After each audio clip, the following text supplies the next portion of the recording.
Parce que la vérité n'est approchable que sous la forme d'une fiction, d'une narration à partager et transformer, les œuvres majeures de la littérature nous enseignent et nous soutiennent. Avec Faulkner, le lecteur doit accepter de se laisser noyer avant de pouvoir s'orienter.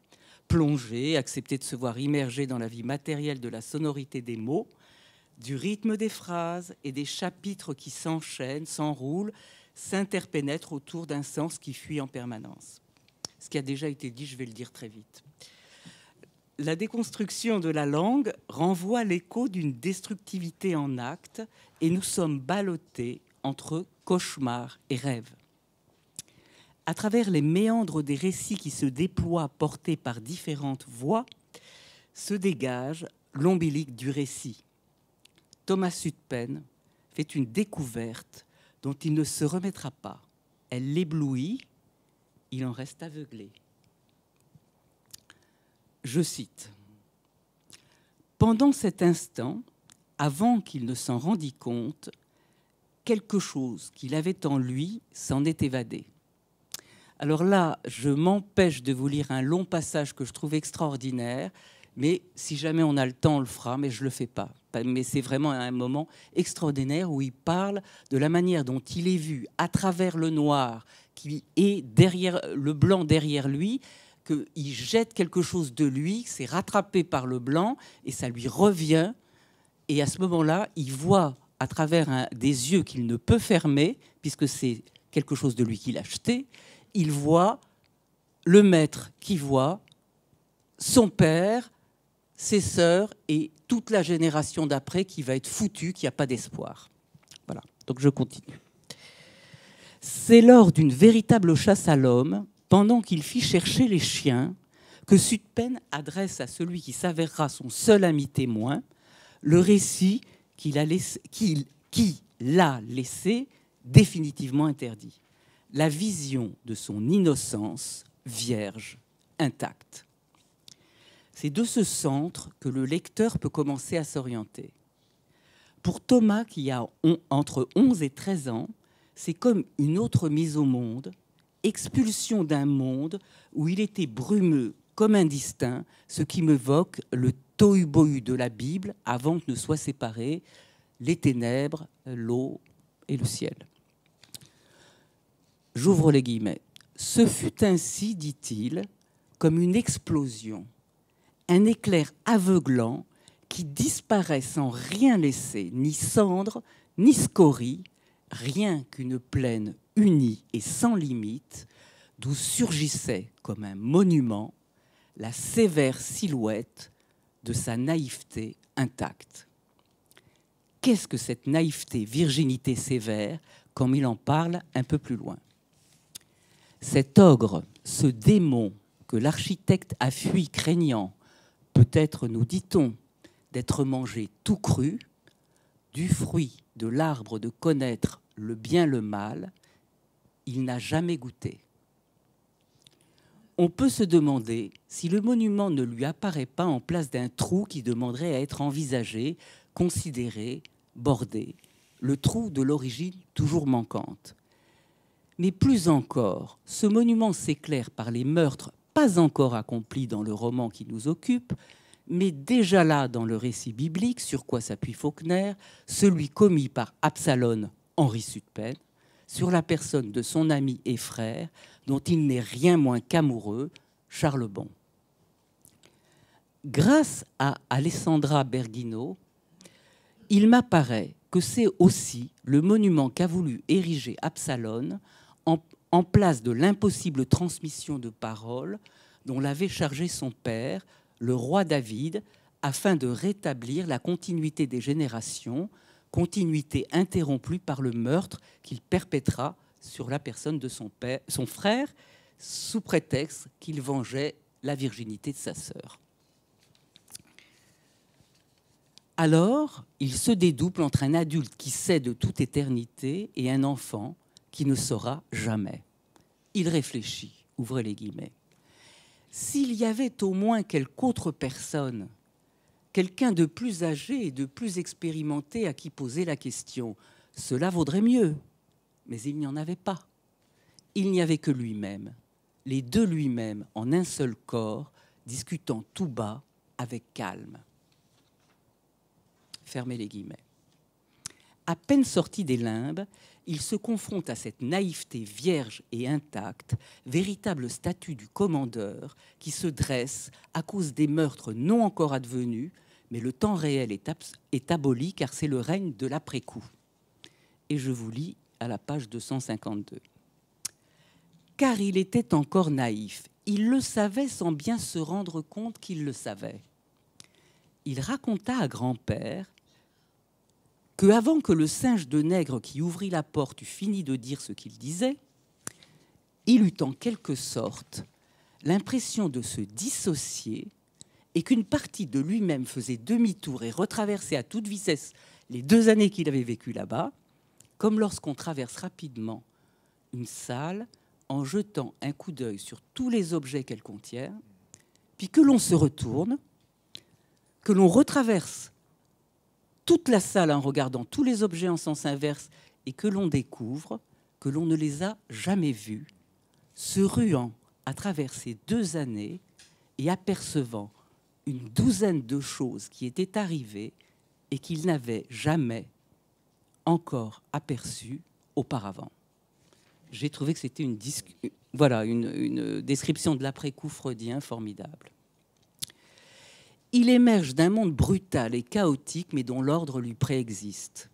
Adulte nouveau-né qui sort déjà tout cuirassé de la plume de l'auteur comme de la cuisse de Jupiter, Thomas Sutpen n'aura jamais accès à ce qui fait l'énigme de ce monument de naïveté sévère, association contradictoire, oxymoron qu'il ne pourra penser.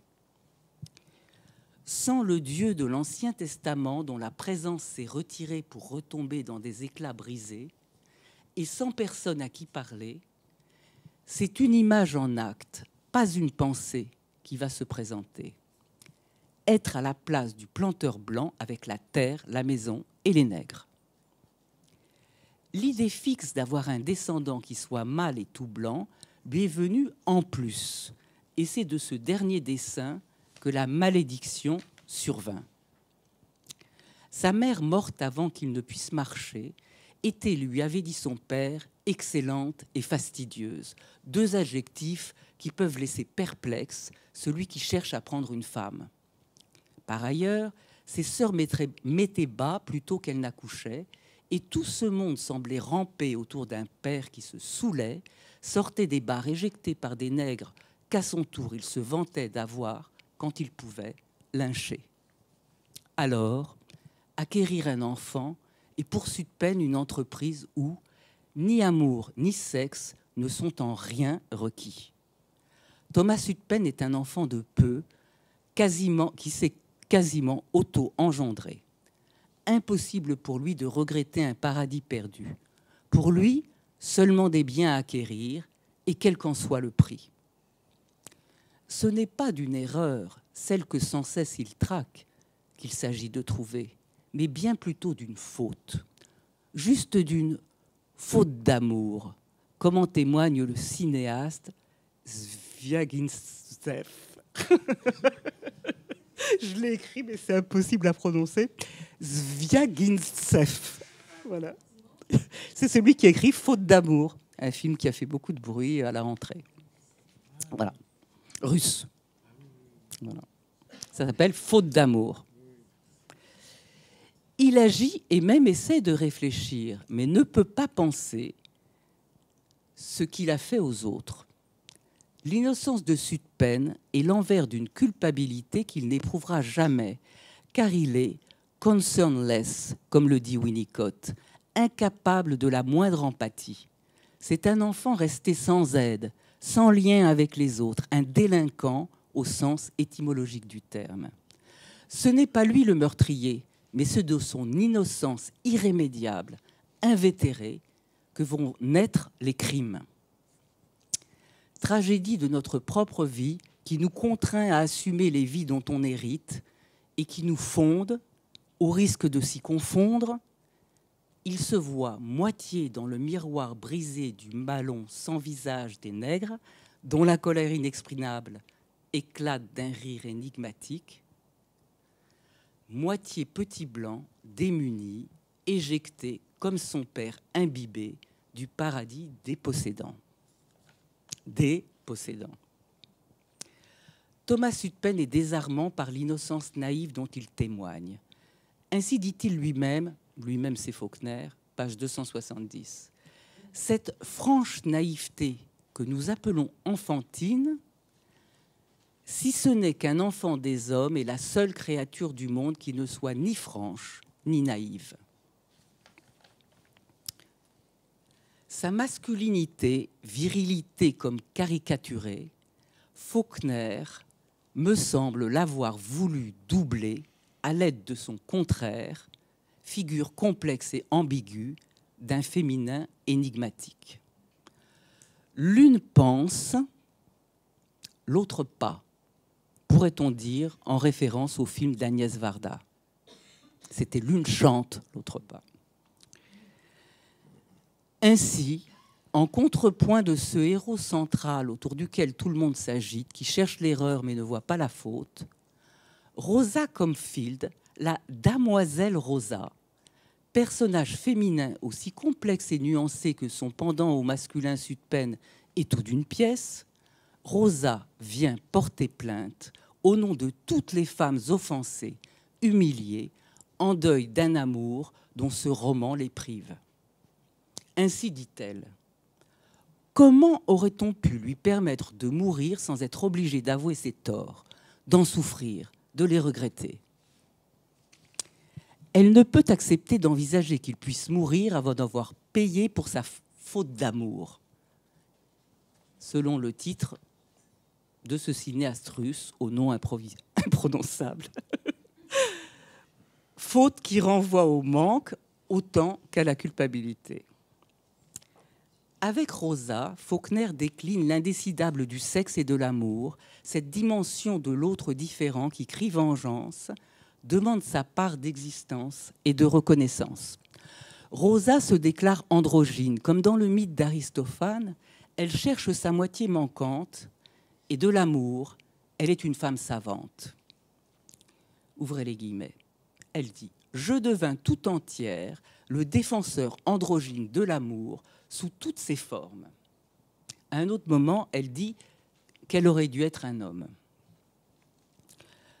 Comme dans la chanson à l'humour tendre et nostalgique de Charles-Élie Couture, elles n'avaient pas connu l'amour, mais elles en faisaient une idée. Elle n'a pas besoin de vivre les choses directement. Le trousseau de sa nièce peut être le sien par simple procuration. Et elle aime d'autant mieux Charles Bon qu'elle ne l'a jamais vu, ne lui a rien donné ni demandé. Elle dit « Car je ne lui demandais rien, vous comprenez, et plus encore, je ne lui donnais rien, ce qui est le comble de l'amour. » Elle aurait été prête, au nom d'un amour de tout temps inscrit dans le cœur de sa chair, à épouser Sutpen, l'ogre démon qu'elle détestait, s'il ne l'avait traitée comme une jument. Alors, Rosa va porter plainte, et les propos que lui prête Faulkner sont tenus au nom de toutes les femmes. Pour toutes, Rosa vit la colère, la haine, l'amour en deuil, et en prend acte. Elle ne peut accepter que Sutpen disparaisse au combat indemne de ses méfaits. Elle crie vengeance, et sa ténacité à endurer l'amène à déterrer Henri Sutpen, fantôme encore vivant, aimant d'un même amour sa sœur et son ami bâtard, demi-frères destinés à devenir aussi beaux-frères, qu'en tant que bras armés de leur père, il assassine à son corps défendant en revenant de guerre. Absalom, Absalom, contrairement au sens véhiculé par les mots hébreux bibliques, Av Shalom, bien peu de père et pas l'ombre de la paix. Quand les parents ont mangé des raisins verts, les enfants ont les dents agacées. Sutpen porte l'héritage du Sud, misère des petits blancs, massacre d'Indiens, déportation et esclavage. Il ne se souvient plus de l'odeur du sucre carbonisé. Ouvrez les guillemets. L'odeur puissante, douceâtre et capiteuse, comme si la haine et l'acharnement, les 1000 années secrètes obscures qui avait créé cette haine implacable, avait intensifié l'odeur du sucre. Mais il en garde l'horreur du sucre. Plusieurs décennies après avoir dirigé aux Indes occidentales la tuerie qui suivit l'incendie allumé par les esclaves qui se libèrent, plus jamais le grand-père de Quentin ne le verra mettre du sucre dans son café.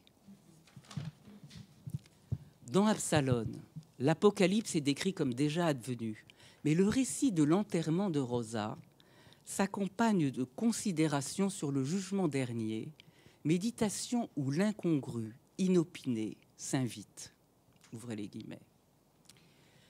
Mais dans une des mottes plus compactes, j'ai aperçu un ver de terre sans doute vivant lorsqu'on a enlevé la motte, bien que, au cours de l'après-midi, il ait commencé à geler. Dans ce propos étrange, fin d'une lettre dont la lecture s'est arrêtée 150 pages avant, sentant l'écho des voix entremêlées et discordantes de Miss Rosa, qui revendique une certaine foi en l'être humain, celle dont a bien parlé Isabelle, cette femme aurait pu dire, sans doute, Miss Rosa, comme Marceline Loridan, que la vie est puissante, et celle du démon Thomas Hutpen, qui n'a jamais réalisé ce que pouvaient être les liens et pour qui porter les tombes était plus important que garder les gens vivants. Le ver de terre me semble vraiment l'association de la vie et de la mort, puisque c'est vraiment ce qu'on trouve dans la tombe, et en même temps, il est vivant, bien que la terre soit gelée. Ça montre l'endurance à vivre. Si, comme le dit Christine Angot, écrire, c'est traduire la vraie vie, lire encore et relire la vie de ceux qui font appel à nous, se demande pourquoi, comment, à qui la faute, c'est aussi ce que tente de faire le psychanalyste. C'est une tâche qui implique une lecture qui s'écrit avec les mots, les voix et les silences sur les corps même de l'analysant et de l'analyste. La traduction s'y fait sur une ardoise magique où se lient et délient respectivement les traces, les mythes, les rythmes et les récits manquants. Le psychanalyste offre à son corps défendant accueillant un lieu intermédiaire, une zone flottante, bionienne, de la rêverie maternelle, où règne l'illusion winnicottienne, où nul besoin n'existe de savoir si ce qui est bon à prendre est à soi ou à l'autre, où ce qui n'est pas bon est prémâché par un autre, proche et bienveillant. La matière des mots proférés, entendus, se tisse au corps du texte des vies de nos ancêtres, dans un savoir insu, en quête de traducteur. Reste à jamais l'intraduisible. Le lecteur, lui aussi, se fait matrice psychique transitionnelle, comme le dit Philippe Reifaber dans son dernier livre « Comme si de rien », matrice sur laquelle les contraires trouvent un lieu pour s'inscrire, la vie, la mort, l'amour, la haine, le calme et la colère, et pour le texte fastidieux mais chatoyant, envoûtant mais terrifiant de l'éprouvant Faulkner, peut-être pourrions-nous dire, avec humilité, que nous avons prêté nos appareils à penser ces pensées.